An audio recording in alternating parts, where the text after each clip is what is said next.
Hello dear friends, एक बार फिर से आप सबका किरोशा एकेडमी में स्वागत है। अब एज ए नर्सिंग फैकल्टीज के लिए गुड न्यूज़ लेके आया हूँ कि अभी एम्स रायबरेली लास्ट ईयर देखो तो नर्सिंग टीचर्स की बहुत सारी भर्ती हुई, बहुत सारी वैकेंसी, बहुत सारे रिक्रूटमेंट आए। उसी के सीक्वेंस में एम्स रायबरेली का भी आज रिक्रूटमेंट आया, उसके बारे में, और ये भी परमानेंट रिक्रूटमेंट है, उसके बारे में बेसिक चीज आपको एक्सप्लेन करूंगा कि आपको क्या क्या रिक्वायरमेंट है और क्या क्या चाहिए फॉर द सिलेक्शंस और to appear in the AIIMS Raebareli nursing college. तो सबसे पहले मैं बता दूं, ये जो रिक्रूटमेंट है परमानेंट बेसिस भर्ती है, और इसके अंदर कितनी पोस्ट है उसके बारे में देखें बेसिक चीज। तो यहाँ पे एक तो चाहिए कॉलेज में, नर्सिंग कॉलेज को रन करने के लिए प्रिंसिपल। किसकी पोस्ट है? Principal, professor cum principal, that is one seat only, एक ही सीट है, एक कॉलेज में प्रिंसिपल एक ही रह पाएगा।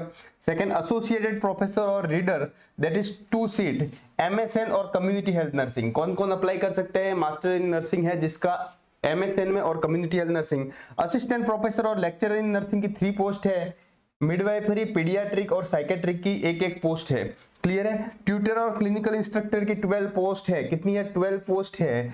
यूआर की 7 है, ओबीसी की 3 है, एससी की 1 है और ईडब्ल्यूएस की 1 है। तो बहुत ही बम्पर वैकेंसी है।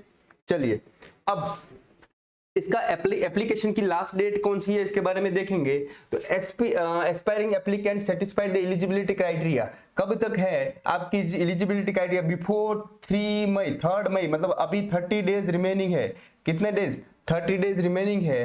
कितने? टिल 5 PM की। और ये आपको पीडीएफ में अभी लिंक में प्रोवाइड कर दूंगा। इसके साथ ही आप ये साइट विजिट जरूर करें आपके रिक्रूटमेंट रूल्स के बारे में डिटेल में और भी फॉलो करने के लिए कि कब एग्जाम होगा और क्या चीज। वैसे बेसिक चीजें मैं सब यहाँ पे आपको बता दूंगा।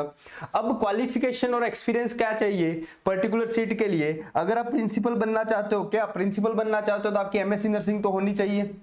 ठीक है? एडवांस स्पेशलाइजेशन नर्सिंग रिकॉग्नाइज कोई भी यूनिवर्सिटी से तभी प्रिंसिपल बन पाओगे। Must be registered nurse and midwife, तो आपका जो रजिस्ट्रेशन है वो अपडेटेड होना चाहिए। 10 year experience in nursing field after the registration nurse, out of which 7 year must have been spent in nursing education or administration after obtaining the prescribed post। तो यहाँ पे कितने साल का एक्सपीरियंस होना चाहिए? ओनली 10 ईयर का एक्सपीरियंस मांगा है, जिसमें 7 ईयर आपका नर्सिंग टीचिंग फैकल्टी में होना चाहिए या फिर एडमिनिस्ट्रेशन पोस्ट में होना चाहिए, तब आप प्रोफेसर कम प्रिंसिपल बन सकते हो। और डिजायरेबल कैंडिडेट को, जो जिनकी पीएचडी हुई है वो सब डिजायरेबल कैंडिडेट है। क्लियर है? चलिए नेक्स्ट देखेंगे। नेक्स्ट ये तो हो गया प्रिंसिपल पोस्ट के लिए।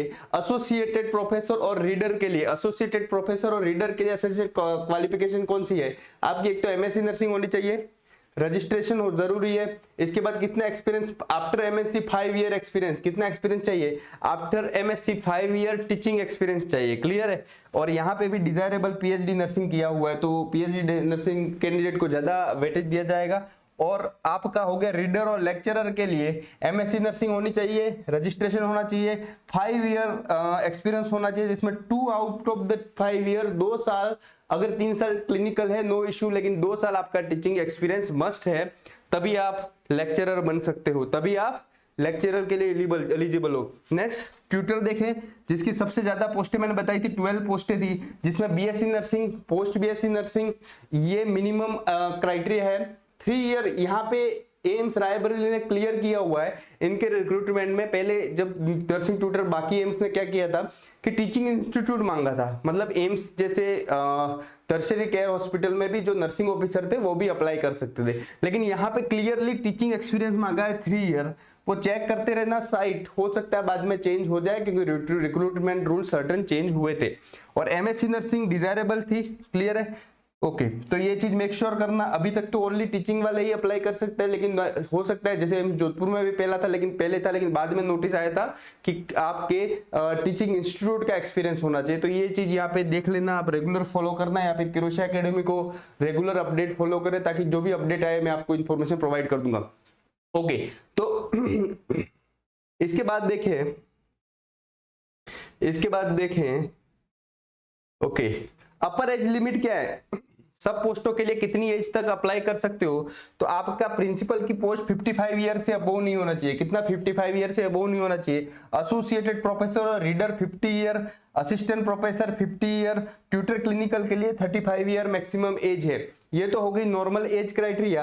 अकॉर्डिंग टू कैटेगरी आपको कुछ रिलैक्सेशन दिया हुआ है। अगर आप SC ST कैंडिडेट हो तो आप 5 ईयर तक रिलैक्सेशन है, ओबीसी के लिए 3 ईयर, फिजिकल हैंडीकैप के लिए 10 ईयर, गवर्नमेंट सर्वेंट हो as per department of rules तो आपके 5 ईयर का एक्सपीरियंस और एक्स सर्विसमैन हो तभी भी आपका 5 ईयर का क्या है, रिलैक्सेशन है एज मिनिमम क्राइटेरिया में। ऐसा नहीं हो जाए आप 35 ईयर के हो गए हो, 36 के हो गए तो हम तो ट्यूटर के लिए अप्लाई नहीं कर सकते, लेकिन एज पर योर कैटेगरी और आप अगर गवर्नमेंट सर्वेंट हो तो आपके लिए एज रिलैक्सेशन दिया हुआ है। क्लियर है? चलिए और देखें ऊपर। चलिए अब एप्लीकेशन फीस कितनी है, तो इसकी एप्लीकेशन फीस नर्सिंग ऑफिसर से कभी कम रखी है। जनरल ओबीसी और ईडब्ल्यूएससी के लिए कितनी है, 1500। कितनी है? 1500 ओनली। ST SC के लिए कितनी है, तो 800। क्लियर है? फिजिकल हैंडीकैप के लिए कोई फीस नहीं है, फिजिकल हैंडीकैप के लिए कोई फीस नहीं है। Application fees required to be remitted through online payment gateway. इस वेबसाइट पे ऑनलाइन पेमेंट गेटवे जब आप फॉर्म फिल करोगे तो वहां पे अप्लाई हो जाएगा, वहां से पेमेंट करना है। नॉन रिफंडेबल है ऑनलाइन एप्लीकेशन की जो एप्लीकेशन फी है, क्या है, नॉन रिफंडेबल, विदाउट फी, सिमिलरली रिजेक्टेबल। तो आपको क्या करना है, चेक करना है बराबर, ये सब रिफंडेबल नहीं है। आपको अगर कोई डाउट है, कोई क्वेरी है तो ये मेल आईडी पे आपको PDF दे दूंगा, उसकी मैं देख लेना। इस मेल आईडी पे आपको क्या करना है, क्वेरी सॉल्व करवानी है, आप पूछ सकते हो। ये कॉन्टेक्ट नंबर है 0535270441 यहाँ से भी कॉन्टेक्ट कर सकते हो 15। ओके, और ये वाला एक अदर कॉन्टेक्ट नंबर है only for the online application related query के लिए, तो यहां से आप फॉलो अप ले सकते हो उनसे। Okay, so this all about recruitment rule for the AIIMS Raebareli. Recruitment rule for the AIIMS Raebareli ये मैंने अपनी ओर से आपको समझाने की कोशिश की, बेसिक इंफॉर्मेशन देने की कोशिश की। यहाँ पे अपने लिंक में नीचे जाओगे डिटेल में डिस्क्रिप्शन में, तो वहां पे ये PDF भी आपको की लिंक प्रोवाइड कर दूंगा, वहां से आप ले सकते हो। बाकी एम्स जो भी रिलायबल सोर्स है एम्स रायबरेली के वेबसाइट पे आप इंफॉर्मेशन ले सके। अगर यहाँ पे कुछ चीज अगर मिसिंग हुई है तो वहां से टोटल डिटेल में आप इंफॉर्मेशन ले सकते हो। बेसिक इंफॉर्मेशन ये है, लास्ट तारीख 3 मई है, लास्ट तारीख 3 मई है, तो उससे पहले आप अप्लाई कर दे। बहुत ही बेहतरीन आपको सपोर्ट मिलेगा हमारी ओर से भी। और बहुत ही अपकमिंग देखे तो बहुत सारी वैकेंसीज आ रही है ना, अपकमिंग देखे तो बहुत सारी वैकेंसी आ रही है, हमें कांटेक्ट कर सकते हो अगर आपको कोई हमसे हेल्प और सपोर्ट की उम्मीद है। क्योंकि ये नर्सिंग ट्यूटर, असिस्टेंट प्रोफेसर की अगर ओल्ड पेपर या प्रीवियस ईयर पेपर या memory based questions test series भी हम आपको प्रोवाइड करेंगे जो आपके लिए हेल्पफुल हो सकती है।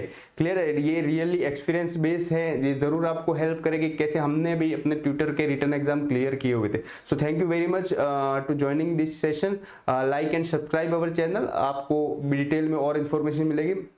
अगर आप हमारे ग्रुप से जुड़ना चाहे नर्सिंग ट्यूटर अपडेट से, तो इस नंबर पे व्हाट्सएप मैसेज कर सकते हैं, और या ग्रुप की लिंक मैं आपको नीचे छोड़ दूंगा, तो वहां से आप जुड़ सकते हैं। Thank you very much.